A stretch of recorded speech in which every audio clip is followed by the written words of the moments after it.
Hey everyone, it's Brandon Laws, host of Transform Your Workplace. Thanks for tuning in. Today's episode is a special one. I'm joined by my colleague and friend Lacey Partipilo. She's been a longtime guest of the show, and actually she was guest number one when this podcast first launched back in 2012. So it feels full circle to have her back for this conversation. Here's the premise. At Xenium, we support small businesses every day, so we know the challenges they face when it comes to budgeting for HR resources. So we thought it'd be fun and helpful to walk through a scenario. Imagine you're running a 50-person company with a $100,000 HR budget. How would you spend it? Lacey and I each built our own version of how we'd allocate those dollars based on our years of experience working with small businesses at Xenium. And you're going to hear us compare our approaches, debate trade-offs, and share insights that you could use if you're making similar decisions in your own organization. This might even turn into a series, we're not sure yet, where we explore how to structure HR investments at different budget levels, whether you're working with $500,000, $1 million, or more at the enterprise level scale. So I think you're really going to enjoy this one. Let's get into it. Here's my conversation with Lacey Partipilo on building an HR infrastructure for a small business with a $100,000 budget. Enjoy.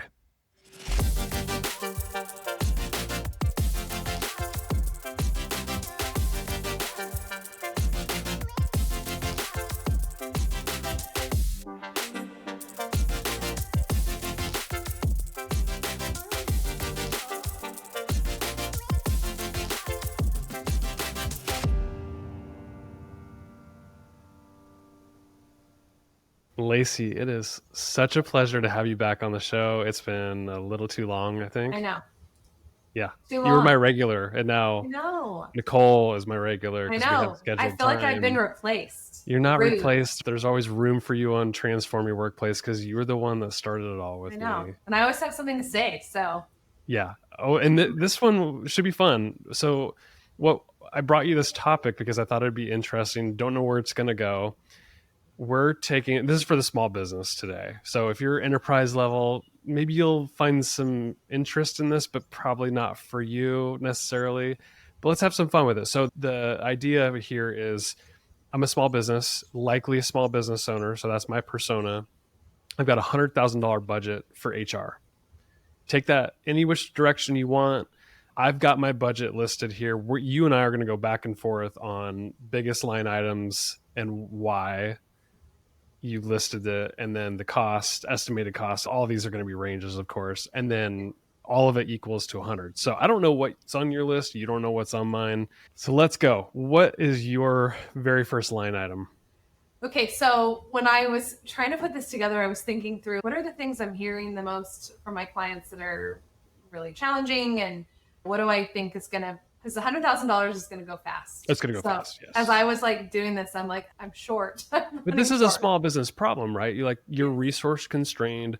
A lot of times, especially if you've never had HR, maybe you spend money on HR related things like payroll and other things like benefits. I didn't include that, by the way, benefits. Those are things a small business is going to experience, and they're always going to be resource constrained. So I put those parameters in place knowing that we've got to get creative. Yeah. I think for me, I would, if I was an HR person in a small business, I would be advocating for an L&D fund. So that would be at the top of my list. I think you'd need somewhere in the range, if you're doing leadership development for your leaders, $15,000 to $20,000, which eats up like 20% of my budget. But I feel like at the heart of employee retention, employee growth, business growth, all of this is tied together. If we don't have a strong leadership team, and I'm thinking even like high potential employees that could grow into leadership, I would build the L&D program to facilitate some of that. I feel like if we don't have that, I think it doesn't matter what you spend your money on. You're going to be bleeding all the time in terms of losing top talent, employee relations issues, harassment claims. I always tell the clients that I'm working with, like the problems that you're having is just a reflection of the leadership that you have at the table. So I would want training and support mentorship for leaders. So I'd have a big chunk of my budget for that. That's a good one. I cheated a little bit on this one, and this is a little self-serving. I'm sorry, listeners, but just knowing what I know about working at Xenium, which is a one-stop shop for a lot of things, I just said, here's my line item. Xenium's going to always be included. So we know we need payroll. We know we need HR, and that customization on HR could look a lot of different ways, but that also includes the add-on for leadership development and workshops and a whole library of stuff. So what I said was my biggest line item is going to be Xenium's HR plus payroll, plus the add-on of the leadership or L&D program. Estimating all of that, I'm thinking like a 50-person employee group, so I can't afford an HR person, so I need all of it in one. Mm-hmm. I'm the business owner or I'm the COO, like dealing with this. So I'm like, okay, I'm going to throw about 65 grand at this. I'm going to get payroll. I'm going to customize an HR scope that's going to include ER support. I need an employee handbook, investigations possibly if they came up, and maybe I have to pay extra for that. Then I got HRS and payroll all kind of built in. So I've got some sort of technology that can process payroll and taxes and all that stuff. And I've got an HR business partner when I need them. So complex things come up or compliance issues, I've got somebody to call that maybe even escalates to like an attorney. I can buy an EAP add-on too. So like, I know that's something that I need to factor into my budget to provide for my employees. And then, that workshops, having access to an L&D program, somebody who can coach and train our people if we need to. The range can vary, but that's the biggest part of my budget for sure. Yeah. That's mine mirrors a little bit because I said that I wanted between 35 and 45,000 for the Xenium program. So I've always said if I was ever not here, which is never going to happen, but if I ever wasn't at Xenium and I went and was an internal director of HR or people leader, there is no way that I would take a job without having Xenium's wraparound services. So to your point, is it self-serving? Yes. But I know HR department of one is lonely. It's isolating. Yeah. I would want a thinking partner. And so to be able to build that program now, whether it's with our payroll platform and the HRIS tools that we have that are slick, or if it's just an HR consulting program, and that's where I think maybe our differences in cost, maybe that's what comes into play.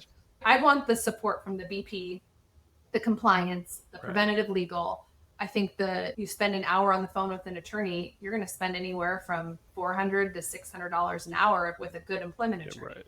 I would want the preventative legal that comes in. I don't think I could afford it inside of my $100,000 budget if I didn't build that into the program. Yeah. And then, to your point, the handbook, the job descriptions, access to the specialty areas like compensation and employee relations. I think all of that is important, but just even the foundational things that the Xenium program would bring, I think I could do that inside of that kind of 35 to 40K. So. I try to get creative because you know me, like we have about 100 employees at Xenium, and I'm an in-house marketing person at an HR consulting company. So I see it like from a reverse standpoint. Man, it'd be really nice to have an in-house HR person. But I started to crunch the numbers. I'm like, then you have nothing left for any of these other things or you got to find a unicorn. So that's why I'm like, okay, you plug in the Xenium program at this level of employees, like 50 employees, plug in a Xenium program that kind of gives you your bench, your HR business partner, your payroll specialist who can process payroll, benefits people if you do the benefits administration stuff, and an L&D person. So that's your team, and then they can report to the president or COO, office manager, something like that. And that gets you your baseline, just check all the boxes basically. And then you can get really creative. That's how I was looking at it. Yeah, I think you're right. You'd have to really hope that HR person knows a lot of things about a lot of topics and can go deep on everything. And I think that's rare. So being able to have the team of 15 instead of the team of one, I think.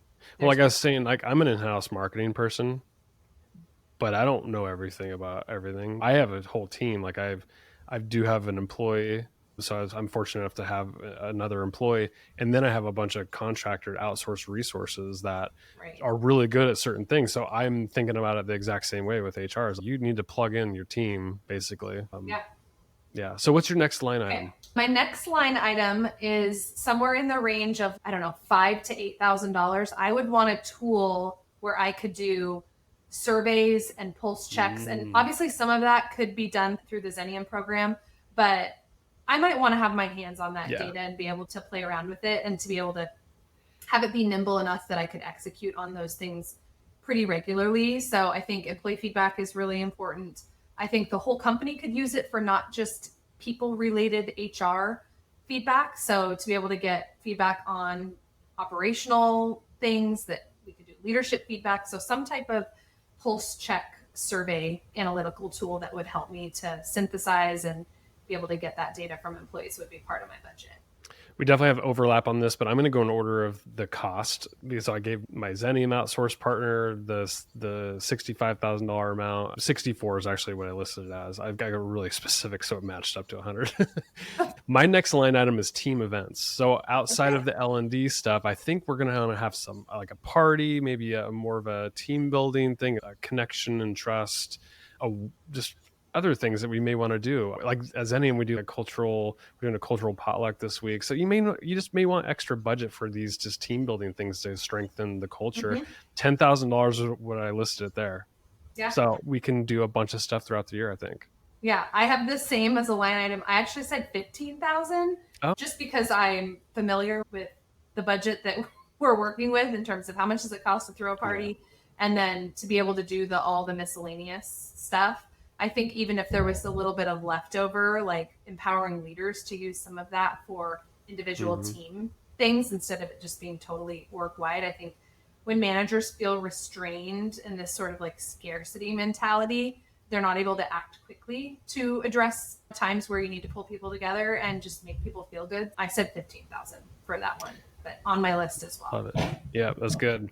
My next one on my list is recognition programs. $9,000 is what I earmarked for this one. So in this is like peer awards, like maybe annual awards of some sort, spot bonuses that are peer-to-peer.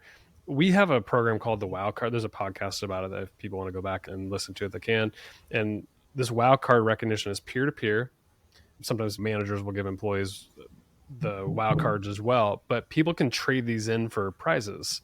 So I'm thinking like extra PTO. I'm thinking $100 gift cards to Amazon. I'm thinking swag. So I'm going to work with my marketing team for some extra swag or something. So all in all, for the annual budget, $9,000 is what I said. Yeah, I think that makes perfect sense. I feel like that's probably enough money for a group that size. Okay, my next one, and I don't know if this really should fit under HR's budget, but I feel like it gets lost and people don't allocate for it. I said AI and automation tools. Oh, I feel like I'm with you. Yep. Okay, they affect the employee experience. And I said $20,000 for that. I don't actually know how much those things cost.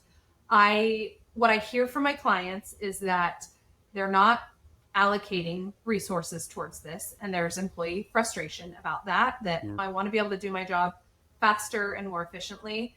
And I think you probably have to spend a little more upfront to find the right tools and the things that work. And maybe over time you could eliminate some where there's redundancy. But I put 20,000 as a budget for that. You're probably looking at me like that's no. I see what you're thinking though. I think you're bleeding into what is the operational IT budget. Probably.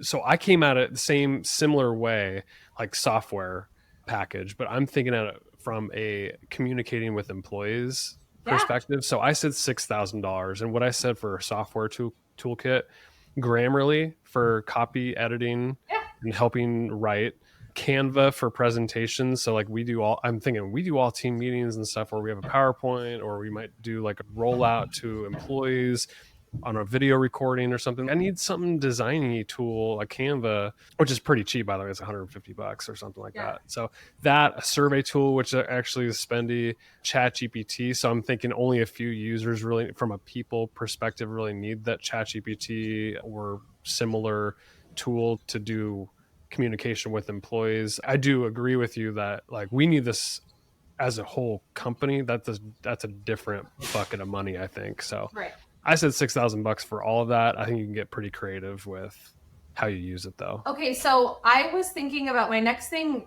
relates to the onboarding and just initial employee experience. And I set aside $15,000 for this. Some of that I felt like could be used to just make the experience fun, like having a budget for swag, having a budget for the initial going out to lunch type things, and just managers spending extra time with the employee. But also whether it's some type of software, because maybe we're outsourcing all of the onboarding to Xenium, or maybe we have to invest in some type of workflow software. I think that gets messed up a lot within organizations. Steps get missed. There's compliance risk to that. And then also just making sure that employees have a way to be held accountable to this new person's onboarding experience. Yeah. So I said $15,000 so that we could invest in technology and also the fun piece of onboarding. I definitely have that, and I'll talk about that later. I'm thinking about it from a smaller employee. I don't know how many people we're hiring and onboarding, so we're growing, so lots of new hires. I'm thinking a couple a year maybe, so like that's why my budgets are a lot smaller than yours. So I said $4,000 for recruiting and employer brand related things, and that's like applicant tracking system, subscription, job board credits. Maybe I work with my marketing and design team or external people for a careers page refresh on the website to have a fancy employer brand. Referral programs, like giving spiffs to employees who are referring new employees, stuff like that. So $4,000 is what I put to that. That's I think reasonable. With a 50-person group, I think that's reasonable, but we could easily blow over that. Yeah. Okay, my next one, I just love our WOW recognition, and I love the spot bonuses that we do. And so I would replicate that, and that's dependent on how many employees we have. So if we're going off of 50, if each employee gets $100 to give away two $50 spot bonuses, that's $5,000. That's significant as part of the budget. But I think there's something to be said about empowering people to recognize one another. And it's not just this sort of top down leadership is the only one that can say good job and kudos. So whether it's some combo of that or being able to turn in recognition, kudos, wow cards, if that's what someone called them, for things like time off, which doesn't necessarily have the hard cost to it. I think there's things that we could do that aren't maybe going to hit the bottom line. Productivity goes down when people aren't there, but I said $5,000 for recognition, and I would want it to be not just company recognition, but employee recognition. Yep. Love it. Love it. My next one is at $3,000, and this is like onboarding kits of some sort. I think it's similar to what you were saying earlier, but I'm thinking like make the employees feel welcome on the first day. Let's give them a swag kit, logoed water bottle, like a nice one, like a Yeti or something like that, a t-shirt, a sweatshirt. I'm not factoring in like a new laptop or anything like that. That's IT's responsibility. That's equipment. That's their budget. That's equipment. That's a different budget. But I'm thinking like, make them feel special that first day. Maybe it's a team lunch. So you have a few employees come on throughout the year, $3,000 is gone like that. Yeah. Yep. No, I love that. Okay. Something that's been on my mind in this sort of like remote hybrid work environment is when people are in the office, how do we make it like just feel good? And I think one of the things that we have done over the years is these like employees are all contributing to the potlucks. But is there a way for us to have some budget where the company is supplying things like, I don't know, the plates and the napkins and even decor for like the baby shower that we're having to just take care of people as whole people and recognize that our employees are human. And so I put aside $1,000 because I think some things that we purchase could be reusable. So it's an investment, and then there's supplies that need to be redone. But I love that when a company's, I don't know, just seeing people as real people and the big life events that they have. So I want to celebrate. No, that's good. Similar to me, like I lump that into team events. So like supplies and stuff that was just taken care of there, I think. Yeah. Okay. So this next one for me, I think this could be a blend of factoring into that Xenium bundle or the outsourced partner bundle that I was talking about. But I put $3,000 as an emergency fund, basically, because if I don't use it, kind of like your health stuff, like deductible, you're not going to, or your HSA or whatever, like you might carry it over or not use it. I'm saying legal and investigation reserve. So this is extra outside counsel if I need it, complex investigations, severance agreement reviews. Hopefully we never have to cross this bridge there, but $3,000 I'm earmarking just in case. I know this space, $3,000 is nowhere near enough if you have the wrong kind of incident happen. Yeah. So you're probably laughing at me like... No, part of me is a lot of that gets covered inside of the Xenium program. Yeah. So my head was going to, we would do the separation agreement. And you're right, give one big thing. Hopefully we already have budgeted for EPLI insurance so that we've only got a deductible that we have to budget for if there were to be some massive claim. But I get that. And I have a auxiliary budget. I didn't really know what to call it, but That's funny. And mine was 5,000. That's what's left of mine. So you probably have a few more things. But for me, it was more like thinking through the last 5 years and how unpredictable just being in HR has been. We couldn't have predicted the pandemic. We couldn't have predicted the changes to remote work and needing to figure out how to do team building using online games like Kahoot and just random stuff like that who knows what's coming around the corner. And so mine was more just about maintaining the employee experience in an ever-changing world. We may need some extra money for that. And so that's the last of my budget. I have $1,000 left. So I'm at 99,000. My $1,000 left was surprisingly for background checks, pre-employment screening stuff. I didn't really know, but maybe it should just be like that auxiliary, because I don't think background checks really cost that much. But I had 1,000 left over, and not if you're only hiring 2 people a year. I don't know why you need that much money for background checks. Okay, so it's partially. I'll just put it back into the team events or recognition programs. You'll have some extra money left over for sure. It's funny. We're both at 100,000, right? So you had that last line item, and we both got to the end.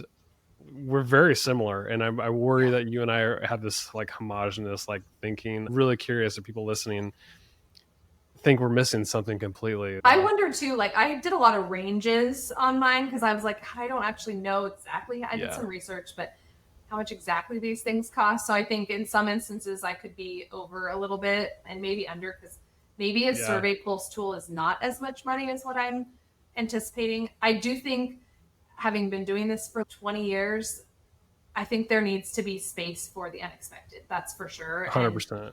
We probably, and that's why, like, we probably don't have enough budgeted for that. Yeah, exactly. And then like my biggest line item was the outsourced partner, and I did the all in, like the full meal deal. And that's why like I'm on the higher range, but like usually with the right partner, you can customize and scale back and really get to a budget that you're comfortable with, and then use that extra budget for other stuff. So I could have really got creative, but I really think if you're a 50-person group, this is going to be your best fit for it. I've been doing this for 16 years, so I have a sense for what works for the common employer, 50 across different industries. Like that's pretty, we've seen it all. Same with you. You're talking to these business owners, so you know more than anybody. Yeah, $100,000 goes fast, but I think if you're smart about it, I think it's definitely doable to use that annually to take care of your people. Next, we'll do a $500,000 budget, and then really we're going to Mexico. We're doing some offsite training. That'll go fast too. We're doing a Disneyland trip for team building. I would have built that in if I had more money. We would be going to Disneyland. There was this, and I stole this idea in some ways from other. There's no original idea ever, but there's this company I've followed for years, and years ago, Wistia is the company. They do video sharing. It's a platform and very cool software. But they did this series called 1,000, 10,000, 100,000, I think, and they produced videos at 1,000 level, 10,000 level, and 100,000. You get to see what the commercials look like at every level.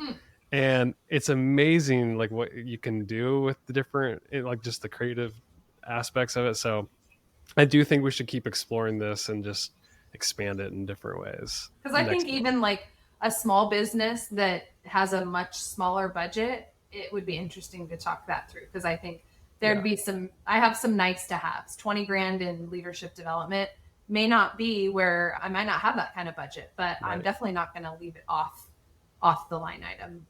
At that level with a really small business, you might be doing internal people might be training each other, like job shadowing and mentoring and stuff like that. But we could save that for another podcast. I do think we can go at the lower level and then the higher level too, as a follow-up to this. I think it'd be fun.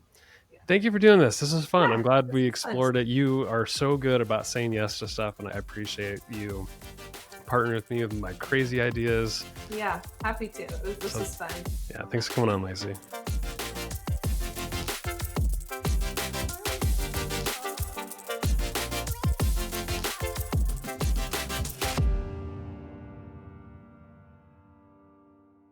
Hey, thanks so much for tuning in for today's episode of Transform Your Workplace. The content on this show is strictly for general information and educational purposes only. so that you can go transform your workplace in a positive way. The views, thoughts, and opinions expressed on the show are the guest's own and don't represent the views, thoughts, and opinions of either Xenium HR, the sponsor of the show, or me, the host, Brandon Laws. Additionally, Xenium HR or myself, Brandon Laws, doesn't endorse any guest, their business, or any organization they represent, so discretion is advised. We encourage you to work with a trusted advisor to find a custom approach that fits your organization's needs. Thanks for tuning in to today's episode.